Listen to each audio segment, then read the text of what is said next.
നിന്നിലേക്ക് ഭാഗം 56. ഏഞ്ചൽ പൊതുവെ തനിക്ക് മാത്രം എല്ലാം തനിച്ച് വേണമെന്ന് ആഗ്രഹിക്കുന്ന സ്വാർത്ഥത നിറഞ്ഞ പെൺകുട്ടിയായിരുന്നു. അതുകൊണ്ട് തന്നെ അവളുടെ പിടിവാശിക്ക് ഇഷ്ടമില്ലെങ്കിൽ പോലും പലപ്പോഴും പാർവതിക്കും സാഗറിനും കൂട്ടുനിൽക്കേണ്ടി വന്നിട്ടുണ്ട്. അവൾക്ക് ആകെ സ്നേഹം അവളോട് മാത്രമായിരുന്നു. സ്കൂളിൽ പോലും ഐശുവിനോട് അവൾ അത്ര അടുപ്പം കാണിക്കുമായിരുന്നില്ല. എല്ലാം കൊണ്ടും അവർക്ക് 3 പേർക്കും മനസ്സിലാവാത്ത സ്വഭാവം.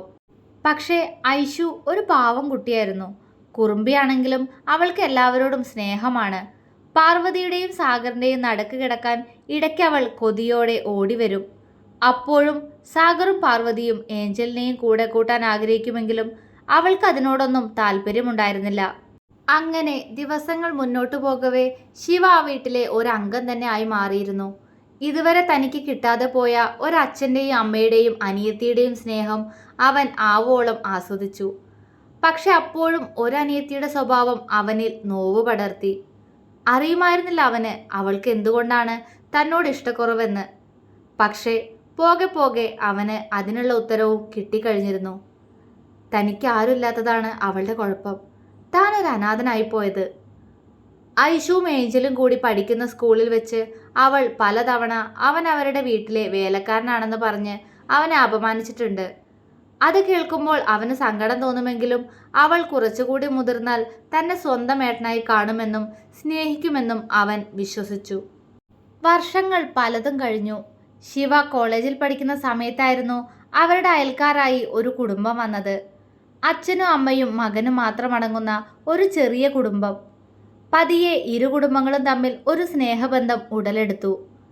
മിഥുൻ, അതാണ് അവൻ്റെ പേര്. ദിനകരൻ്റെയും ദേവയാനിയുടെയും ഏക മകൻ. ദിനകരൻ പോലീസിലാണ്. ആൾക്ക് ട്രാൻസ്ഫറായി വന്നതാണ് ഇങ്ങോട്ട്. പതിയെ മിഥുനും ശിവയുമായി അടുത്തു എന്ന് വെച്ചാൽ എന്തും തുറന്നു പറയാൻ കഴിയുന്ന ബെസ്റ്റ് ഫ്രണ്ട്സായി അവർ മാറിയിരുന്നു. ശിവ അവനെ മിഥു എന്നാണ് വിളിച്ചിരുന്നത്. മിഥുവിന് ഡോക്ടർ ആവാനാണ് ആഗ്രഹം. അതുകൊണ്ട് തന്നെ അവന് ദിനകരൻ കോളേജിൽ അഡ്മിഷൻ ശരിയാക്കിയിട്ടുണ്ട്. ശിവ സാഗറിൻ്റെയും പാർവതിയുടെയും വളർത്തുപുത്രനാണെന്ന് അവനിൽ നിന്ന് തന്നെയാണ് മിഥുൻ അറിഞ്ഞത്. പതിയെ ഐശുവിൻ്റെ സ്വഭാവവും അവളുടെ കുറുമ്പുമെല്ലാം മിഥുനും പ്രിയപ്പെട്ടതായി മാറി. രണ്ടാളും അവളെ അത്രത്തോളം സ്നേഹിച്ചിരുന്നു. ശിവയും മിഥുവും സംസാരിക്കുന്നത് കണ്ടാൽ ഇടയിൽ കയറിയിരുന്ന് അവരെ ശല്യം ചെയ്യുകയാണ് പെണ്ണിൻ്റെ ജോലി. രണ്ടാൾക്കും അവളുടെ കുറുമ്പ് ഒരുപാട് ഇഷ്ടമാണ്. ശിവയ്ക്ക് ഐഷു എന്ന് വെച്ചാൽ ജീവനാണ്. അവനെ അത്രത്തോളം സ്നേഹിക്കുന്ന അവൻ്റെ സ്വന്തം അനിയത്തി.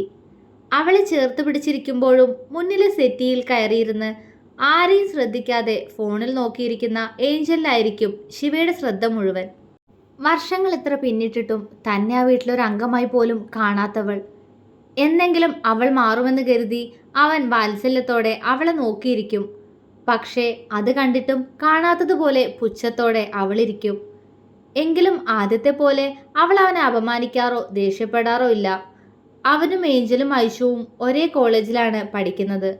കോളേജിൽ ചേർന്ന ശേഷം രാഷ്ട്രീയവും മറ്റുമായി ശിവയുടെ സ്വഭാവം ആകെ മാറി തുടങ്ങിയിരുന്നു. ആർക്കെങ്കിലും എന്തെങ്കിലും പ്രശ്നം വന്നാൽ മുന്നിൽ നിൽക്കാൻ അവർക്ക് വേണ്ടി ഏതറ്റം വരെ പോവാനും അവൻ റെഡിയായിരുന്നു.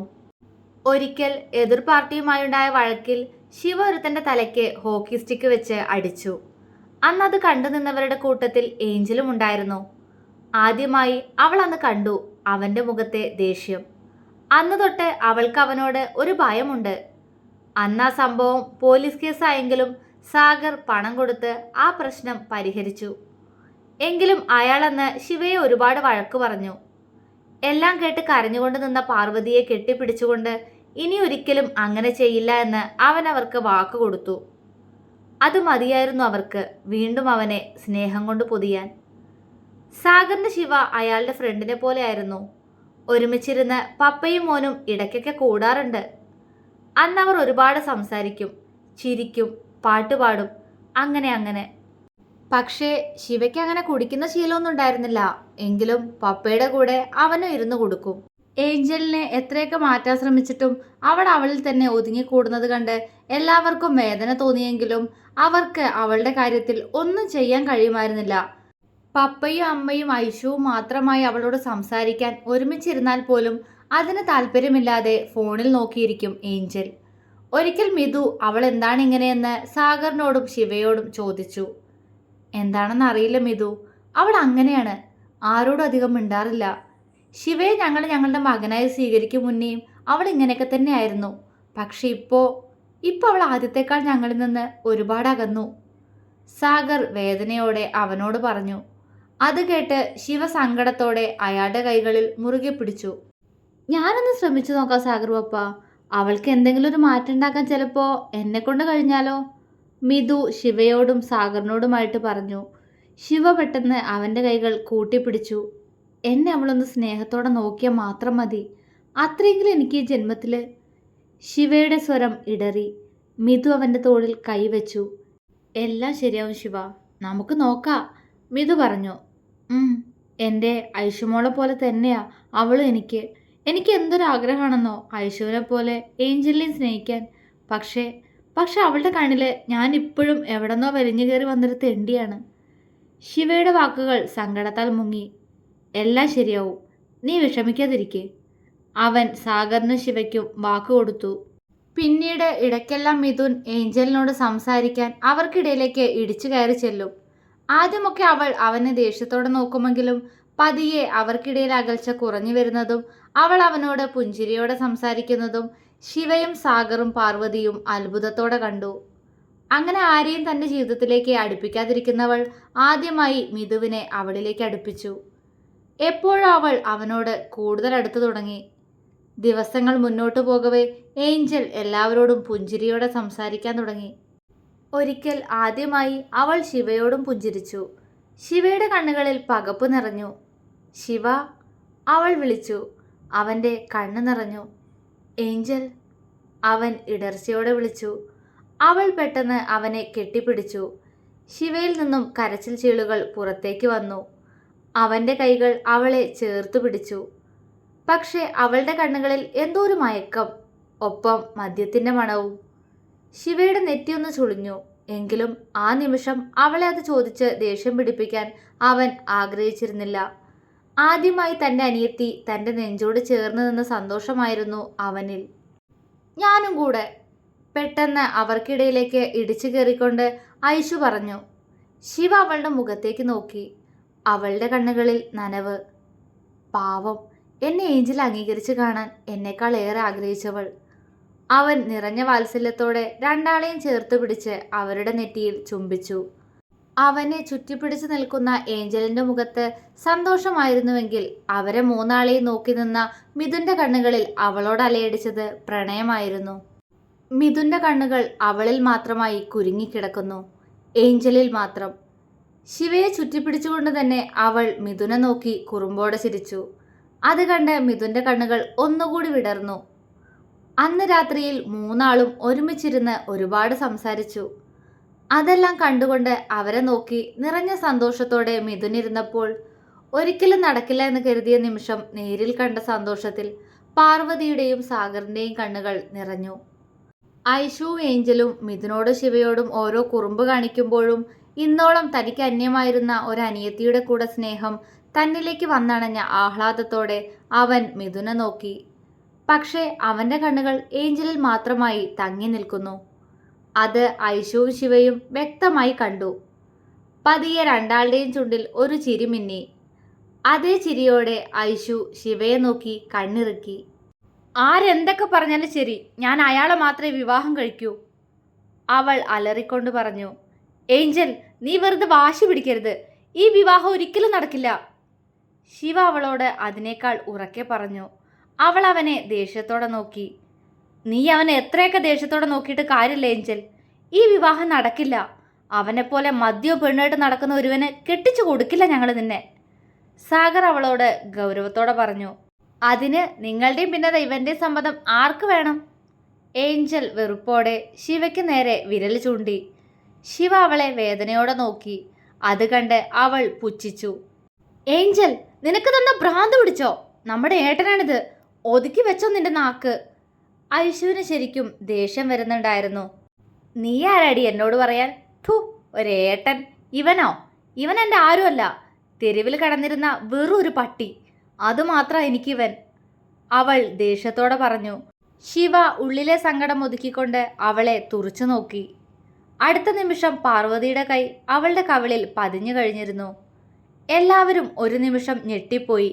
ഏറ്റവും കൂടുതൽ ഞെട്ടിയത് സാഗറും ശിവയുമായിരുന്നു. ഇന്നോളം മക്കളോടൊന്ന് ശബ്ദമുയർത്തിപ്പോലും സംസാരിച്ചിട്ടില്ലാത്ത പാർവതിയുടെ ഇങ്ങനൊരു പെരുമാറ്റം വിശ്വസിക്കാൻ കഴിഞ്ഞില്ല അവർക്ക്.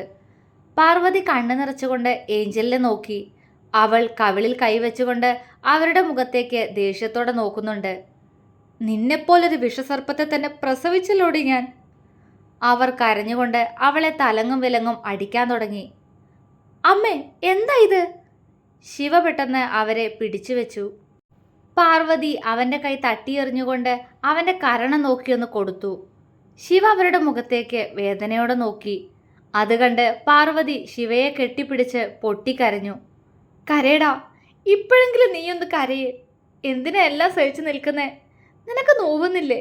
സ്നേഹം കാണിച്ച് നിന്നെ പറ്റിച്ചില്ലേ മോനെ ഇവള്? അവർ കരഞ്ഞുകൊണ്ട് പറഞ്ഞു.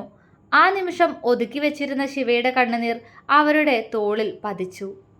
അമ്മേ, അവൻ ഇടർച്ചയോടെ വിളിച്ചു. അത് കാണാനാവാതെ സാഗർ കണ്ണടച്ചുകൊണ്ട് ചുമരിലേക്ക് ചാരി നിന്നു. വയ്യല്ലോ തനിക്കിത് കാണാൻ. എങ്ങനെ കഴിഞ്ഞു അവൾക്ക് എൻ്റെ മോനെങ്ങനെ വേദനിപ്പിക്കാൻ? അയാൾ കണ്ണുനീരോടെ ഓർത്തു. ശിവയുടെ ഓർമ്മകൾ ഏഞ്ചലിനെ ചുറ്റിപ്പറ്റിയായിരുന്നു. എത്ര സന്തോഷത്തിലായിരുന്നു ഈ കഴിഞ്ഞുപോയ ഒരാഴ്ച. ഏഞ്ചൽ, അവൾ എന്നെ സ്നേഹിച്ചു ഈ ദിവസങ്ങളിൽ, ഞാനും. പക്ഷേ 2 ദിവസം മുന്നേ അവൾ തങ്ങളോട് വന്ന് പറഞ്ഞു അവൾക്ക് വരുണിനെ ഇഷ്ടമാണെന്ന്, അവനെ മാത്രമേ വിവാഹം കഴിക്കൂന്ന്. വരുൺ അവളുടെ സീനിയർ ആയിരുന്നവൻ. ശിവയ്ക്ക് അറിയാവനെ. പലതവണ അവനുമായി അടിയുണ്ടാക്കിയിട്ടുള്ളതാണ് ശിവ. കോളേജിൽ ഡ്രഗ്സ് കൊണ്ടുവന്ന് കൈയോടെ പൊക്കി പ്രിൻസിപ്പളിന് മുന്നിൽ അവനെ നിർത്തിയിട്ടുണ്ട് ശിവ. ഒപ്പം കോളേജിലെ പൊളിഞ്ഞു കിടക്കുന്ന ബിൽഡിങ്ങിൽ നിന്നും പലതവണ അവനെ പെൺകുട്ടികളുടെ കൂടെ കാണാൻ പാടില്ലാത്ത രീതിയിൽ കണ്ടിട്ടുണ്ട്. അതിനെല്ലാം ശിവയുടെ കയ്യിൽ നിന്നും ആവശ്യത്തിലധികം അവൻ വാങ്ങി കൂട്ടിയിട്ടുമുണ്ട്. ഒടുവിൽ അവനെ കോളേജിൽ നിന്നും പുറത്താക്കി. പക്ഷെ അവന് ഏഞ്ചലുമായി ഇങ്ങനൊരു റിലേഷൻ. ശിവ ശരിക്കും തകർന്നു പോയിരുന്നു. അവളെ പറഞ്ഞു മനസ്സിലാക്കിക്കാൻ ശ്രമിച്ചു. പക്ഷെ അവൾക്ക് അവനെ തന്നെ വേണമെന്ന്. അതിനേക്കാൾ തന്നെ തകർത്ത് കളഞ്ഞത് അവൻ പറഞ്ഞിട്ടാണ് ഏഞ്ചല് തന്നോട് അടുത്തത് എന്നതായിരുന്നു. കുറച്ച് ദിവസം എന്നോട് സ്നേഹമുള്ളതുപോലെ അഭിനയിക്കാൻ പറഞ്ഞൂന്ന്. അതെ, അവൾ അഭിനയിക്കുകയായിരുന്നു. എന്നോടും മറ്റുള്ളവരോടും, എന്തിനേറെ മിഥുവിനോട് പോലും. ശിവയുടെ കണ്ണുകൾ നിറഞ്ഞു. എങ്ങനെ എന്നോട് അടുക്കാമെന്ന് ഓർത്തിരുന്നവൾക്ക് മുന്നിലേക്കാണ് മിഥു ചെന്നത് എന്ന്. അപ്പോൾ അവനിലൂടെ തന്നെ എന്നിലേക്ക് എത്താൻ അവൾ കരുതിയെന്ന്. എന്നെ സ്നേഹം വെച്ച് നിനക്കതിന് കഴിഞ്ഞല്ലോ മോളെ. ശിവ അവളെ കണ്ണ് നിറച്ചുകൊണ്ട് നോക്കി. അവളുടെ മുഖത്ത് തെല്ലുപോലും കുറ്റബോധമില്ല. വരുണിന് അറിയാവുന്നതാണ് എനിക്കെൻ്റെ അനിയത്തിമാർ എത്ര പ്രിയപ്പെട്ടവരാണെന്ന്. അതുകൊണ്ട് തന്നെ ആയിരിക്കും ഏഞ്ചലിനെ അവൻ ഇതിനായി തിരഞ്ഞെടുത്തത്, എൻ്റെ വേദന കണ്ട് രസിക്കാൻ. കണ്ണുകൾ ഏഞ്ചലിൽ നിന്നും ചുമരിൽ ചാരി നിന്ന് അവളെ നോക്കി നിർവികാരമായി നിൽക്കുന്ന മിഥുവിലേക്കെത്തി. നെഞ്ച് പൊടിയുന്നത് പോലെ തോന്നി ശിവയ്ക്ക്. സഹിക്കാൻ കഴിയുന്നില്ല ഈ വേദന. മിഥു, അവൻ അവളെ ഇഷ്ടമാണ്. അത് എനിക്കും ഐശുവിനും അറിയാവുന്നതുമാണ്. അവനോട് ചോദിച്ചപ്പോൾ അവനും നിഷേധിച്ചില്ല. എന്തോ ആ ദേഷ്യക്കാരി ഇഷ്ടമാണ് എന്ന് പറഞ്ഞു. പപ്പയോട് താൻ എല്ലാം പറഞ്ഞിരുന്നു. കേട്ടപ്പോൾ പപ്പയ്ക്ക് സന്തോഷമായിരുന്നു. അവളോട് അവൻ്റെ ഇഷ്ടം തുറന്നു പറയാൻ അവൻ തുടങ്ങിയതാ. അപ്പോഴായിരുന്നു എല്ലാവർക്കും മുന്നിൽ ഏഞ്ചലിൻ്റെ ഇങ്ങനൊരു വെളിപ്പെടുത്തൽ. മിഥുവിൻ്റെ കണ്ണുകളിൽ നിറഞ്ഞ വേദന ശിവയ്ക്ക് മനസ്സിലാകുന്നുണ്ടായിരുന്നു. മോനെ ശിവ, വേദനിച്ചോ മോനെ? പാർവതി അവൻ്റെ കവിളിൽ തലോടിയപ്പോഴാണ് ശിവ ഓർമ്മകളിൽ നിന്നും ഉണർന്നത്. അവൻ അവരെ നോക്കി പുഞ്ചിരിച്ചു. ശരീരം വേദനിക്കുന്നില്ല അമ്മ, പക്ഷേ മനസ്സ്. അവൻ്റെ സ്വരം ഇടറി. പാർവതി അവനെ നോക്കി വിതുമ്പി. ശിവ കണ്ണുകൾ ഇറുക്കി അടച്ചു തുറന്നു. അവൻ്റെ മുഖത്ത് ദേഷ്യം ഇരച്ചു കയറുന്നത് എല്ലാവരും പകപ്പോടെ കണ്ടു. ഏഞ്ചലിന് ഏറ്റവും ഭയമുള്ള മുഖം. അവൻ പാർവതിയെ അവനിൽ നിന്നും അകറ്റി മാറ്റി. ശിവയുടെ കാലുകൾ ഏഞ്ചലിനടുത്തേക്ക് ചലിച്ചു. അവൾ പേടിയോടെ അവനെ നോക്കി. സ്നേഹം കാണിച്ച് നീ എന്നെ പറ്റിച്ചു. വീണു പോയടി ഞാനതിൽ. കാരണം ശിവ ഒരുപാട് കൊതിച്ചു തന്നിൻ്റെ സ്നേഹം. അത് കിട്ടിയപ്പോൾ സന്തോഷം തോന്നി. പക്ഷേ ചതി. അവൻ അവളെ പല്ല് കടിച്ചുകൊണ്ട് നോക്കി. ഇതുവരെ നീ അവനെ സ്നേഹിക്കോ എന്തോ ആയിക്കോട്ടെ, പക്ഷേ ഇന്ന് ഈ നിമിഷം തൊട്ട് അവനുമായിട്ടുള്ള സകലതും മറന്നേക്കണം നീ. ഇനി അവനുമായൊരു ബന്ധം വെക്കരുത്, മനസ്സിലായോ? അവൻ്റെ സ്വരം കടുത്തിരുന്നു. എനിക്ക് അവനെ മറക്കാൻ പറ്റില്ല. അവൻ്റെ മുഖഭാവം കണ്ട് അവൾ പേടിയോടെ പറഞ്ഞു. മറന്നേ പറ്റൂ. അവനെക്കുറിച്ച് എന്തറിയാടി നിനക്ക്? അവനൊരു ഡ്രഗ് അഡിക്റ്റാണ്. ഓ, അത് നിനക്ക് അറിയാതിരിക്കില്ലല്ലോ, കാരണം നീയും അത് യൂസ് ചെയ്യുന്നില്ലേ? അവൻ പുച്ഛിച്ചു. അവൾ അവനെ ഞെട്ടലോടെ നോക്കി. ഞെട്ടണ്ട, നീ ആദ്യമായിട്ട് എന്നോട് സ്നേഹത്തോടെ സംസാരിച്ചില്ലേ? അന്ന് തന്നെ നീ മദ്യം കഴിച്ചിട്ടുണ്ടെന്ന് എനിക്ക് മനസ്സിലായതാ. നിന്റെ റൂമിൽ കയറിയപ്പോൾ അവിടുന്ന് ഡ്രഗ്സും കിട്ടി. എന്നിട്ട് ഞാൻ നിന്നോടൊന്ന് ചോദിക്കാതിരുന്നത് നീ വീണ്ടും എന്നെ വെറുക്കരുതെന്നുള്ളതുകൊണ്ട് മാത്രം. ഇനിയിപ്പോൾ ഞാനതൊന്നും ഓർക്കണ്ടല്ലോ അല്ലേ? എല്ലാം അവൻ തന്നതാണോ? ശിവ ഗൗരവത്തോടെ ചോദിച്ചു. അതെ, അവൾ വിറയലോടെ പറഞ്ഞു. ഇന്നത്തോടെ നിർത്തിയേക്കണം അവനുമായിട്ടുള്ള സകല ബന്ധവും. ഇനിയും അത് തുടർന്നാ കൊന്നുകളയും നിന്നെ ഞാൻ. പിന്നെ ഈ വേണ്ടാത്ത ശീലവും നിർത്തിക്കോ. ശിവ അവൾക്ക് നേരെ വിരൽ ചൂണ്ടിക്കൊണ്ട് പറഞ്ഞു. അവൾ അവനെ കണ്ണ് നിറച്ച് നോക്കി. അവൻ മുകളിലേക്ക് നടന്നു. എനിക്കവനെ മറക്കാൻ കഴിയില്ല. ഞാനും അവനുമായി എല്ലാ അർത്ഥത്തിലും ഒന്നാണ്. ഇനി പിരിയാൻ കഴിയില്ല, അവൾ പേടിയോടെ അവനോട് പറഞ്ഞു. ശിവ ഞെട്ടലോടെ അവളെ തിരിഞ്ഞു നോക്കി. എല്ലാവരുടെ കണ്ണുകളിലും അതേ ഞെട്ടൽ. എന്താ? ശിവ അവൾക്കടുത്തേക്ക് പാഞ്ഞു വന്നു. എന്താ നീ പറഞ്ഞേ? പറയടി, എന്താ നീ പറഞ്ഞെന്ന്? ശിവ അവളോട് അലറി. അത് ഞാനും അവനായി ഫിസിക്കൽ റിലേഷൻ കഴിഞ്ഞതാ പലതവണ. എനിക്ക് മറക്കാൻ. അത്രയും പറഞ്ഞപ്പോഴേക്കും ശിവയുടെ കൈകൾ അവളുടെ കവിളിൽ ഉയർന്നു താഴ്ന്നു കഴിഞ്ഞിരുന്നു. ഏഞ്ചൽ വിശ്വാസം വരാതെ അവൻ്റെ മുഖത്തേക്ക് നോക്കി. തന്നെ കൊല്ലാനുള്ള ദേഷ്യത്തോടെ മുന്നിൽ നിൽക്കുന്നവനെ കണ്ട് അവൾക്ക് ദേഹം തളരുന്നത് പോലെ തോന്നി. അപ്പോഴേക്കും അടുത്ത അടിയും കിട്ടിക്കഴിഞ്ഞിരുന്നു അവൾക്ക്. എന്താടി നീ പറഞ്ഞേ? ശിവ അലറിക്കൊണ്ട് അവളെ മാറി മാറി അടിച്ചു. പെട്ടെന്ന് സാഗർ വന്ന് ശിവയെ തള്ളി മാറ്റി അവളുടെ കവിളിൽ വീശിയടിച്ചു. പപ്പ, അവൾ കരഞ്ഞുകൊണ്ട് വിളിച്ചു. കളഞ്ഞല്ലോടി നീ കുടുംബത്തിൻ്റെ മാനം. അയാൾ കരഞ്ഞുകൊണ്ട് അവളെ തല്ലി. മിതു ഇനിയൊന്നും കാണാൻ വയ്യ എന്ന പോലെ കണ്ണുകൾ ഇറുക്കിയടച്ചു. ശിവയും ആകെ തകർന്നു പോയിരുന്നു. ഇങ്ങനൊരടി അവൻ പ്രതീക്ഷിച്ചിരുന്നില്ല. അയ്യോ അമ്മേ! പെട്ടെന്ന് ഐശുവിൻ്റെ നിലവിളിയോടെയുള്ള ശബ്ദം അവിടെ ഉയർന്നു. എല്ലാവരും അവരെ തിരിഞ്ഞു നോക്കി. മുന്നിൽ കണ്ട കാഴ്ചയിൽ ശിവ തറഞ്ഞു നിന്നുപോയി. ദേഹം തളർന്നു നിൽക്കുന്ന പാർവതി. ശിവ അവർക്കടുത്തേക്ക് നടക്കുമ്പോഴേക്കും പാർവതി നിലത്തേക്ക് ബോധം മറിഞ്ഞു വീണിരുന്നു. അമ്മേ! ശിവ അലറിക്കരഞ്ഞുകൊണ്ട് അവരുടെ മുന്നിൽ പോയിരുന്നു. കണ്ണുകൾ പെയ്ത് കാഴ്ചയെ മറയ്ക്കുന്നു. ശിവ കണ്ണുകൾ അമർത്തി തുടച്ചു. സാഗറിന് തൻ്റെ ദേഹം തളരുന്നത് പോലെ തോന്നി. പപ്പ, വണ്ടിയെടുക്ക്! ശിവ സാഗറിനോട് അലറിക്കൊണ്ട് പറഞ്ഞ് പാർവതിയെ കൈകളിൽ കോരിയെടുത്തു. മിതുവും സാഗറും പെട്ടെന്ന് പുറത്തേക്ക് പാഞ്ഞു. എന്നാൽ ശിവയെ തകർത്ത സന്തോഷത്തിൽ വീട്ടിൽ പാർട്ടി നടത്തുകയായിരുന്നു ഇതേ സമയം വരുൺ. അവൻ്റെ അടുത്തായി അവൻ്റെ അനിയനും ഉണ്ടായിരുന്നു, കിരൺ. തുടരും.